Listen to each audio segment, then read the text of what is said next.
May paksiw na naman tayo sa gata na tambakol. Ayan, mga inday. Tapos, merong eggplant. O, saan kayo? Ano ulam nyo?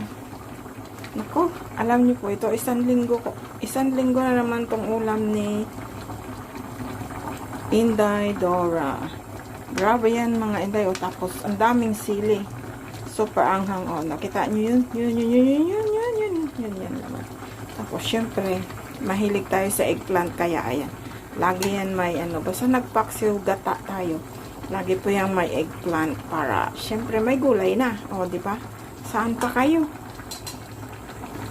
Sa paksiw, ginataang tambakol na may eggplant na kayo. O, di ba? Kain na na, mga inday. Maraming salamat sa panonood ng aking video. Ingat po tayo.